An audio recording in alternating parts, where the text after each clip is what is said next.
लोग पूछते हैं संघ करता क्या? संघ भारत माता के वैभव और भारत माता की समृद्धि और भारत माता के अक्षय स्वरूप को बनाए रखने के लिए समाज में जो हिंदू और हिंदुत्व की विचारधारा ही हमारी वैचारिकी अधिष्ठान। सम्मानित स्वयंसेवक बंधुओं तथा यहाँ उपस्थित इस क्षेत्र के आदरणीय बंधुओं, इस कार्यक्रम में अपनी उपस्थिति दे रहे हैं। अन्य संघ के पदाधिकारीगण, पत्रकार बंधुओं, प्रशासन में लगे हुए लोग, राष्ट्रीय स्वयंसेवक संघ कुल 6 उत्सव मनाता है।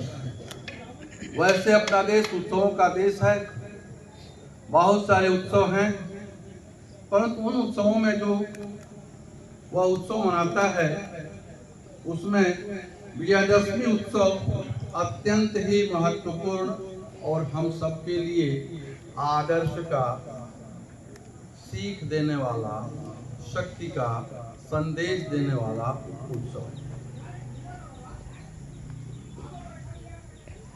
हम इस विजयादशमी के दिन प्राचीन काल से आती हुई शस्त्र पूजन की परंपरा का निर्वहन करते हैं। आज ही के दिन भगवान राम ने शक्ति की पूजा करके और उस राक्षसी वृत्ति के आतिताई रावण का संहार कर असत्य पर सत्य की विजय की स्थापना, अन्याय पर न्याय की विजय का मार्ग हम सबको दिखाया, बताया। और यह शस्त्र पूजन वह पांडव अज्ञातवास के बाद जब आते हैं तो उस शमी के वृक्ष पर रखे हुए अपने शस्त्र को उतार करके पुनः उसकी पूजन की प्रक्रिया आज ही के दिन विजयादशमी को निभाते हुए आगे संघर्ष और युद्धरत होने की प्रक्रिया को प्रारंभ करते हैं। छत्रपति महाराज शिवाजी भी सीमा उल्लंघन इस विजयादशमी के दिन ही करते हैं और अपने सामान्य जन जीवन में भी, चूंकि यह विजय का उत्सव है, विजयशाली परंपरा और वृत्ति को हम अपने जीवन में उतारने, अपनाने के लिए इस विजयादशमी के दिन कोई भी कृत्य सामान्य जन भी प्रारंभ करके मंगल कामना के साथ अपनी सिद्धि और सफलता की प्राप्ति का निश्चय करके अपने कार्य को गतिशील करता है, बढ़ाता है।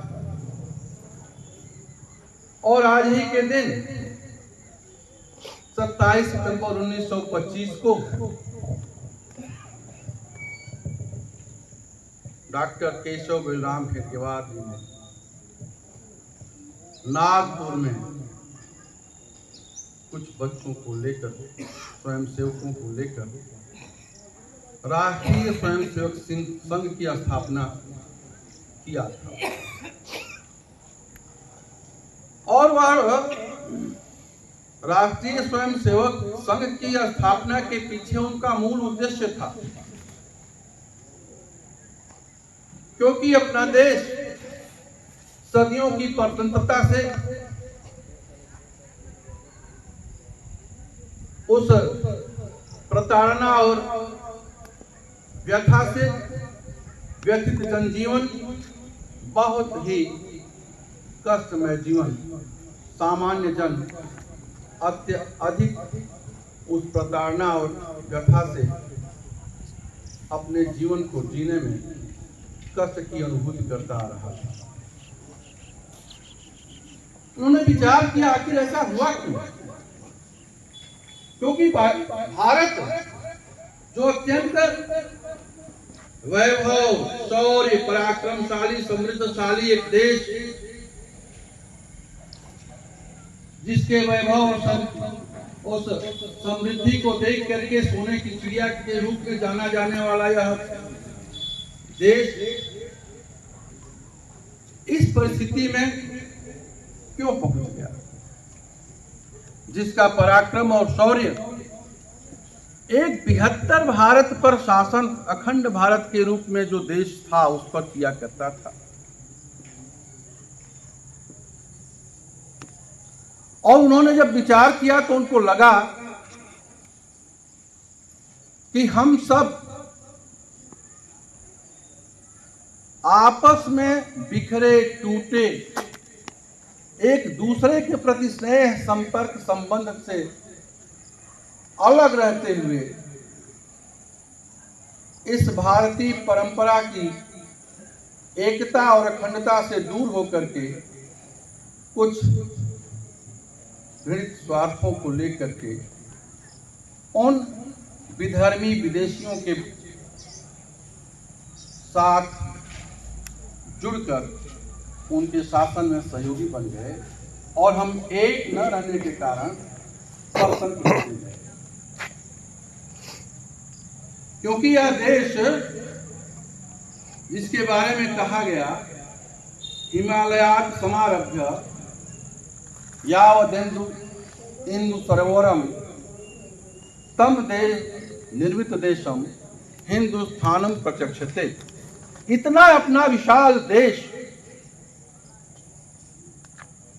जो हिमालय की पर्वत श्रृंखला से लेकर के उत्तर में और दक्षिण में हिंदू सागर अर्थात हिंद महासागर तक फैला हुआ भूभाग जिसे हिंदुस्तान कहा जाता, जिसकी भौगोलिक सीमाएं अफगानिस्तान से लेकर बर्मा तक फैली हुई हुआ करती थी, जो आज घटते सिमटते एक छोटे हिंदुस्तान के रूप में हम देख रहे हैं, इससे बड़ा विशाल अपना देश हुआ करता था। अफगानिस्तान जो महाराजा रणजीत सिंह के जमाने में वहां तक अपनी सत्ता शासन उनकी हुआ करता था और 1876 में वह हमसे अलग होता चला हो गया। यद्यपि पूर्ण रूप से 1919 में अंग्रेजों ने उसको अलग किया, 1876 में अहमद शाह अब्दाली ने उसको अलग देश के रूप में स्थापित करने का सोचा करना चाहता। ऐसे ही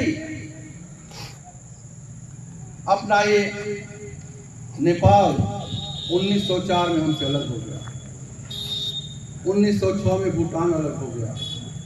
यद्यपि आज भी भूटान की सैन्य और विदेश नीति भारत के पास है। तिब्बत अलग हो गया,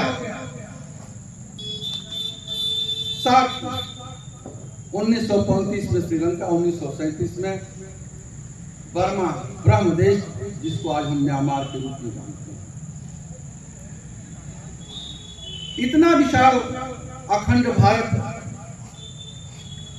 हमारी अपनी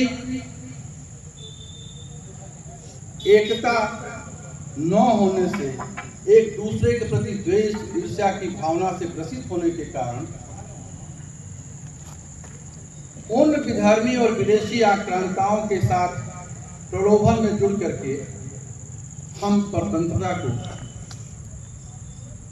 झेलने के लिए विवश होते हैं। और इस्लामी डॉक्टर साहब के मन में जब वो जन्मजात देशभक्त थे, छोटी आयु में विद्यालय में महारानी विक्टोरिया की जयंती मनाने के उपलक्ष्य में मिठाइयों का वितरण हो रहा था, परंतु केशव ने उस मिठाई को लेने से इनकार कर दिया, फेंक दिया नीचे। और जब घर पर गए, घर के लोगों ने पूछा कि आज तो स्कूल में मिठाई बटी, तुम क्यों इस तरह से उदास हो, तुमको तो प्रसन्न होना चाहिए। उन्होंने कहा नहीं, मैंने मिठाई नहीं खाई, मैंने मिठाई फेंक दी। पूछा क्यों? कहा कि जो 7 समुद्र से पार करके हमारे देश पर आकर के शासन करने के लिए नियत से हमारा शोषण कर रहे हैं, जो अपने देश की भी नहीं है, उनके इस जयंती उत्सव को मना करके हम मिठाई क्यों खाएं? यह भाव, यह विचार छोटे से बालक के मन में। विद्यालय में निरीक्षण की बात आती है, सभी विद्यार्थियों को तय करते हैं कि नहीं, जब निरीक्षक कक्षा में प्रवेश करे तो सभी कक्षाओं में खड़े होकर के सब लोग वंदे मातरम से उद्घोष करके स्वतंत्रता के उस मूल मंत्र का उच्चारण करें। और जब वो निरीक्षक प्रवेश करता है एक कक्षा में, सारे विद्यार्थी खड़े होकर वंदे मातरम, दूसरी में वंदे मातरम थी। ऐसे उस जमाने में वंदे मातरम स्वतंत्रता के आंदोलन का मूल मंत्र, स्वतंत्रता की प्राप्ति का मूल मंत्र हुआ करता। आज भी है वंदे मातरम हमारे लिए अत्यंत आदर्श और वह प्रिय मंत्र, जिसको बोल करके हम इस भारत माता के प्रति अपना श्रद्धा अर्पण करते हैं, प्रणाम भाव व्यक्त करते हैं। ऐसे फिर डॉक्टर साहब 1910 में कलकत्ता जाते हैं चिकित्सा की पढ़ाई के लिए, और इस नाते उस जमाने में हिंदू महासभा के अध्यक्ष डॉक्टर वी.एस. मुंजे उनको भेजते हैं, जो कि डॉक्टर साहब बड़े निर्धन परिवार से हैं,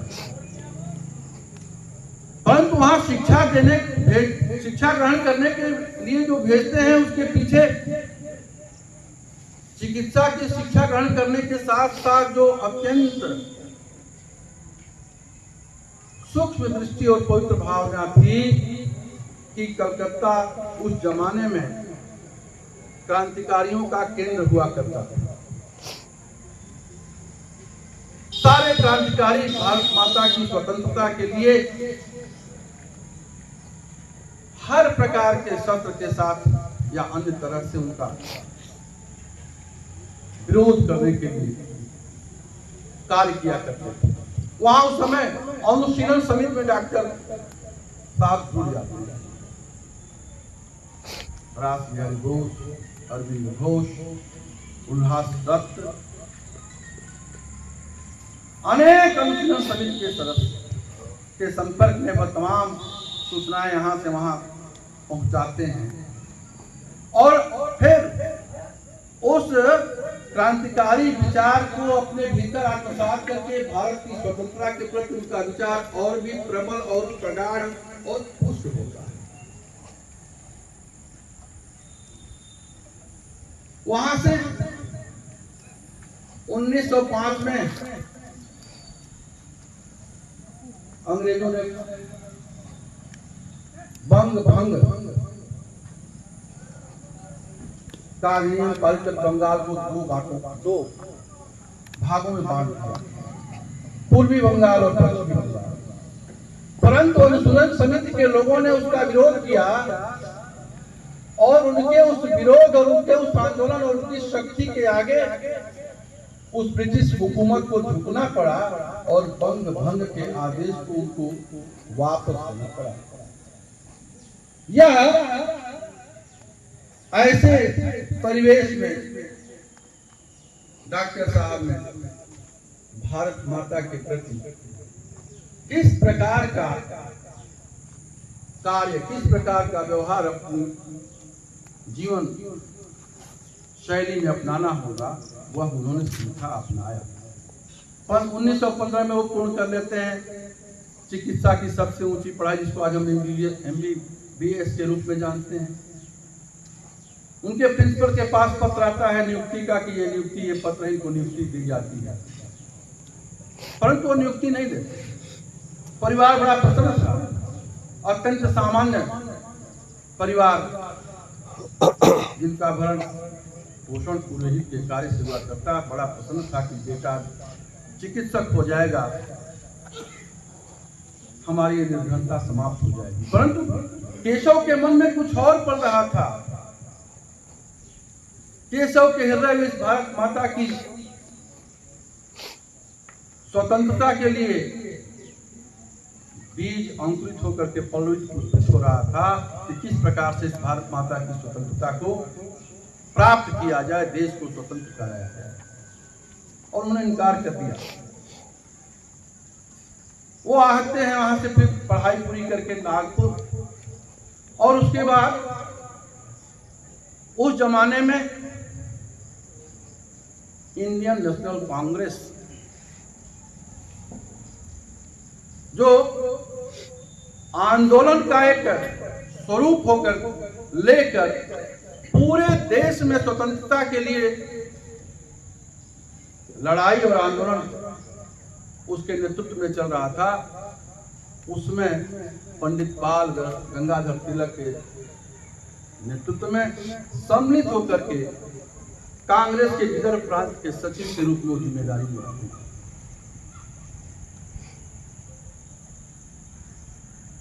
और ऐसी परिस्थितियों में वो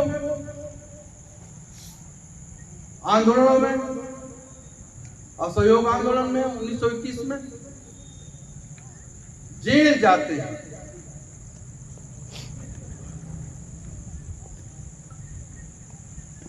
जंगल सत्याग्रह में जेल जाते हैं। 2 बार उन्होंने जेल की यात्राएं और यातनाएं सहा, इस भारत की स्वतंत्रता की लड़ाई में अग्रणी भूमिका निभाते हैं। परंतु उन्होंने ये देखा कि यहां पर जिस उद्देश्य को लेकर, जिस हिंदू समाज के ऊपर अनाचार अत्याचार हो रहा है, उसके प्रति उन लोगों का कोई उसका छुटकारा दिलाने का कोई अच्छा भाव उनके भीतर नहीं। वो तुष्टीकरण के प्रति लगे हुए हैं। और तब वहां से हट करके उन्होंने आज इस विजयादशमी के दिन, आज से हम संघ प्रारंभ कर रहे हैं, यह कहते हुए एक संघ का स्वरूप खड़ा किया कुछ बच्चों को लेकर। और तब से चल करके आज 2025 में 100 वर्ष की संघ यात्रा पूरी हुई। और 100 वर्ष के संघ यात्रा में राष्ट्रीय स्वयंसेवक संघ ने अपनी उस डॉक्टर केशव बलराम जो आद्य सरसंघचालक, प्रथम सरसंघचालक, उन्होंने एक अनूठी पद्धति, शाखा यानी संघ, संघ यानी शाखा, बच्चों को लेकर खेल में, जहां पर गीत के माध्यम से, कबड्डी के माध्यम से, सुभाषित के माध्यम से व्यक्ति निर्माण की वो पाठशाला उन्होंने प्रारंभ की।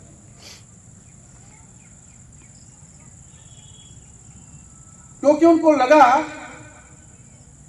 कि इस समाज में जब अच्छे व्यक्तियों का निर्माण होगा, और वह व्यक्ति जब समाज में जाकर अच्छे समाज का निर्माण करेंगे, तब अच्छा देश निर्मित हो सकेगा, उसका निर्माण होगा। और उसके माध्यम से उस संघ के शाखा के उस छोटी सी इकाई से आज राष्ट्रीय स्वयंसेवक संघ विश्व का सबसे बड़ा गैर राजनीतिक संगठन, 83,000 स्थानों पर भी शाखाएं चलती हैं। 1 करोड़ स्वयंसेवक उसमें रोज प्रार्थना करते हैं। 10 करोड़ स्वयंसेवक हैं जो विविध क्षेत्रों में कार्य कर रहे हैं।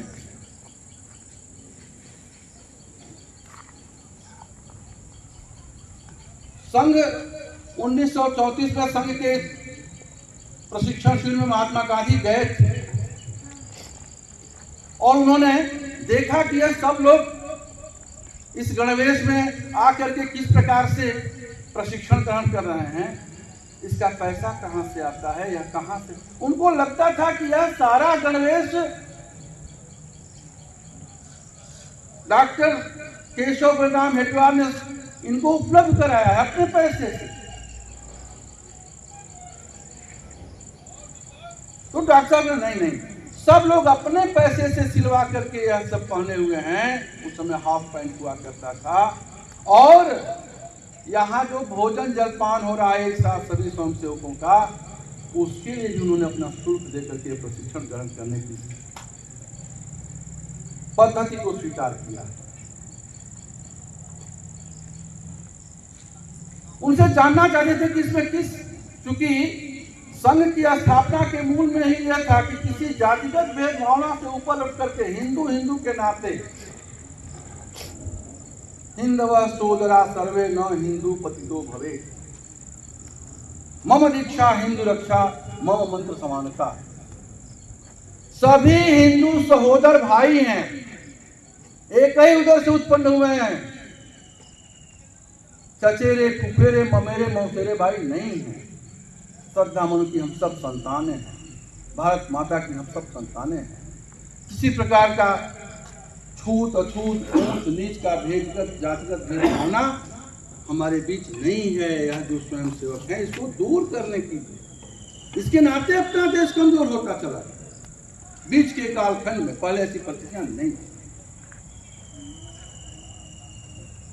गांधी जी निकल करके पूछते हैं उन स्वयंसेवकों से, भाई तुम्हारा क्या नाम है? सब अपना नाम बताते हैं, रमेश, सुरेश, अशोक, महेश, जो भी बताते हैं। परंतु गांधी जी को लगता है कि ये तो जो शब्द में बताई दे रहे हैं, पता नहीं चला कि किस जाति के हैं। उनसे पूछते हैं, नहीं तुम मुझे बताओ, और ये कहां से आया है कैसे, तो बताते हैं सब। और वो कोई महार जाति का है, कोई ब्राह्मण, माने सर्व समाज का वहां शिक्षार्थी हैं। और तब उनको भरोसा आता है, डॉक्टर साहब से कहते हैं कि डॉक्टर जो काम मैं नहीं कर सका वह काम श्रद्धा से समाज में अस्पृश्यता को मिटाने के लिए कर रहे हैं।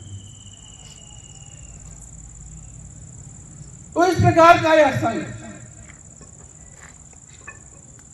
परंतु संघ की स्थापना के साथ ही कुछ ने उपहास उपेक्षा, क्योंकि जब कोई अच्छा काम कभी छोटे से उन बच्चों को लेकर, तो ये गवार है, ये हेड गवार है, तुम लोग गवार हो, क्या करते हो, इससे क्या होने वाला। लेकिन वही शाखा डॉक्टर साहब 1940 में स्वर्गवासी हो गए और उसके तुरंत 1940 से ये दूसरे परम पूज्य द्वितीय सरसंचालक माधव सदाशिव राव गोलवत्कर, वो जो दूसरा चित्र है दाढ़ी वाला, जो टोपी वाले डॉक्टर साहब का, उनको उन्होंने संघ ने सरसंघचालक के दायित्व को दिया। और गुरु जी के आने के साथ उपाख्य, माने उनका उपाख्य गुरु जी के नाम से जो विख्यात हुआ, क्योंकि बीएचयू में उन्होंने बहुत दिनों तक प्रोफेसर के रूप में शिक्षण कार्य किया। और 1940 में डॉक्टर साहब के रहते ही पूरे भारत के सभी प्रांतों में अपने प्रचारक संघ के पहुंच चुके।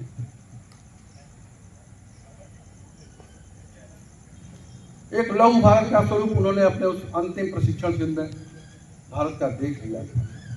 गुरु जी के आने के साथ बहुत सारी संस्थाओं का निर्माण, परंतु एक दुर्घटना, देश के विभाजन को लेकर के 1947 में पाकिस्तान बटा, जिसको हम सब जानते हैं, बाकी तो जानते ही नहीं। इतिहास ने न पढ़ाया न बताया, इतिहास की बहुत सी बातें, विषय लंबा होता है। विभाजन के पूर्व ही 1946 में कलकत्ता में डायरेक्ट एक्शन का उन्होंने धमकी दे दिया। जिन्ना ने, सोहरावर्दी की वहां वो मुख्यमंत्री था, और उसके बाद बहुत सारा कत्लेआम होता। नोआखाली में कहा विभाजन के समय जब देश बंटता है तो चूंकि धर्म के आधार पर देश का बंटवारा हुआ,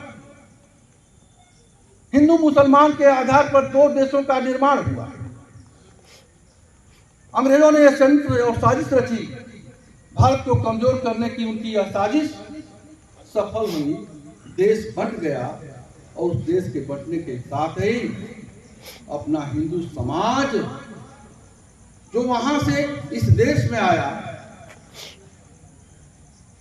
उनको कत्लेआम सहना पड़ा, उनको अपनी बहू बेटियों को, उनकी इज्जत आबरू को लुटते हुए देखना पड़ा, दिवस होकर बहुत कत्लेआम हुआ। और जो वहां रह गए आज वो अब भी उस पीड़ा और व्यथा को, उस दंश को झेल रहे हैं।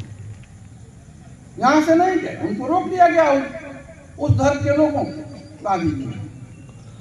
तो इस तरह से देश के विभाजन में जब वहां से विस्थापित होकर के लोग आए, हिंदू समाज के लोग दिल्ली में और आसपास तमाम जगहों पर बसे, तो संघ के स्वयंसेवकों ने उनका रहने का, भोजन का, उनकी दवा का सारा प्रबंध किया, क्योंकि संघ ने यही सिखाया, यही बताया है, यही हम करते हैं। लोग पूछते हैं संघ करता क्या? संघ भारत माता के वैभव और भारत माता की समृद्धि और भारत माता के अक्षय स्वरूप को बनाए रखने के लिए समाज में जो हिंदू और हिंदुत्व की विचारधारा ही हमारी वैचारिकी अधिष्ठान है। भारत हिंदू राष्ट्र है, हमारा वैचारिक अधिष्ठान है, और उनकी हम सेवा किए, और किसी अन्य के उल्लेख नहीं। तो इस तरह से वहां से चलकर अनेक अवसरों पर संघ के स्वयंसेवकों ने बिना किसी आदेश की प्रतीक्षा विपदा और आपदा के समय स्वयं 1948 के समय कबायलियों के माध्यम से वह पाकिस्तान आक्रमण कर देता है, और हमने उसकी सूचना दी, बताया कि नहीं आप